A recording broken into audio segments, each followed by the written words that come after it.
फिर जुलाई का महीना आया, 7 सहाफ़ियों पर हमले हुए और उनको धमकियां दी गई।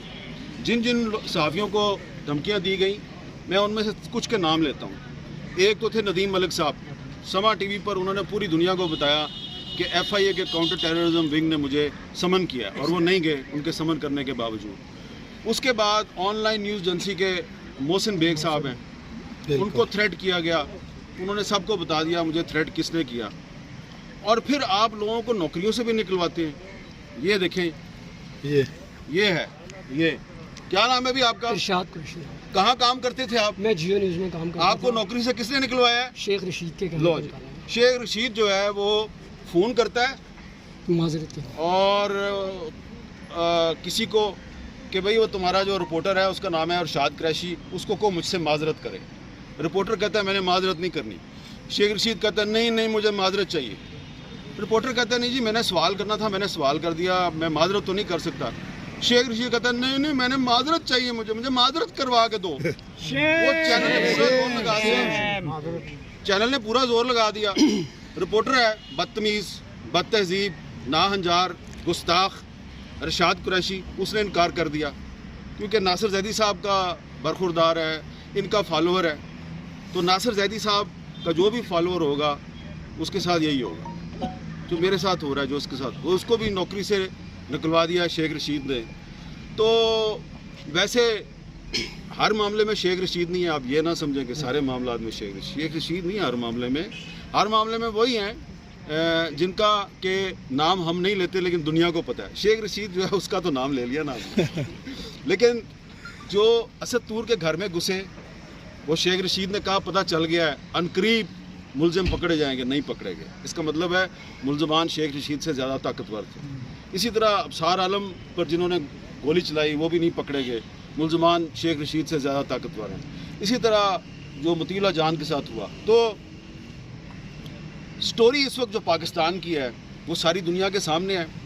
और अगस्त का महीना है, 14 अगस्त करीब आ रहा है, टीवी चैनल्स खोले वहाँ पे कौमी तराने बज रहे हैं। लेकिन बानी पाकिस्तान कायद आज़म मोहम्मद अली जिन्ना जो आज़ादी सहाफ़त के सबसे बड़े चैम्पियन थे, सबसे बड़े सपोर्टर थे, जो जब सहाफ़ियों पर पाबंदियाँ लगती थी तो कायद आज़म उनके वकील के तौर पे अदालतों में पेश होते थे। आज उस कायद आज़म के पाकिस्तान में सहाफ़ियों पर पाबंदियाँ लग रही है, उनको नौकरियों से निकलवाया जा रहा है और दुनिया को कहा जा रहा है जी कि पाकिस्तान जो है उसमें जो सहाफ़त है वो जनाब सहाफ़ी जो हैं वो ड्रामा करते हैं। उन्होंने इमिग्रेशन लेनी होती है, उन्होंने बाहर जाना होता है, असाइलम लेनी होती है।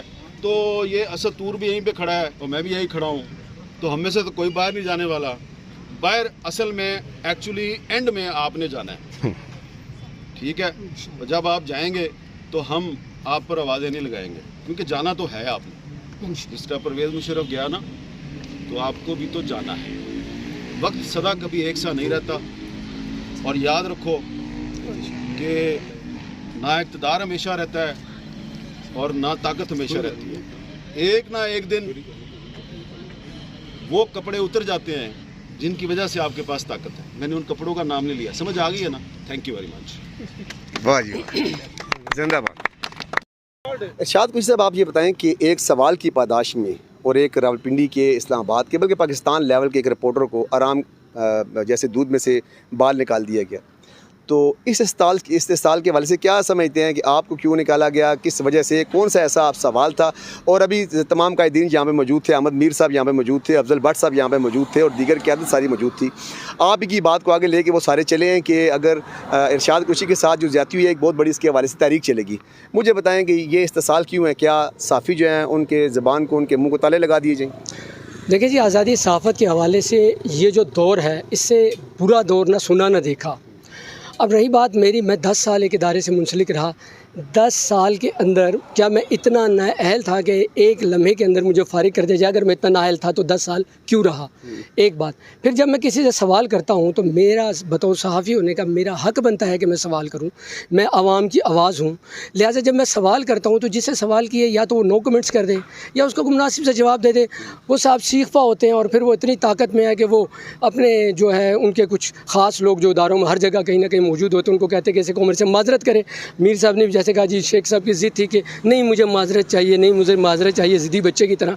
तो वो ज़िद्दी बच्चे की बात है, हर बात ज़िद्दी बच्चे की मान ली जाए तो फिर जो है इस तरह तो बच्चा भी ख़राब हो जाता है, मामला भी ख़राब होते हैं। लिहाजा बच्चों को ख़राब भी नहीं करना पड़ता, बच्चों की थोड़ी सी जैसे कहते हैं हमने उनकी वो भी करनी है। लेकिन मैं ये तो नहीं कहूँगा कि शेख साहब को बच्चे हैं माशाल्लाह, बहुत ही पुराने सीनियर सियासतदान हैं, लेकिन कुछ कभी कभार वो इस किस्म का हरकत कर जाते हैं कि बाद में वो ख़ुद भी सोचते हैं कि शायद मुझसे गलती हुई। लिहाजा अब ये तो मामला आगे चला गया। लेकिन मुझे जो है सबसे ज़्यादा दुख ये है कि मैंने 10 साल जिस इदारे में काम किया, गो कि मैंने तनख्वाह लेकर काम किया, मैंने वहाँ पर अपनी जान को ख़तरे में डाला।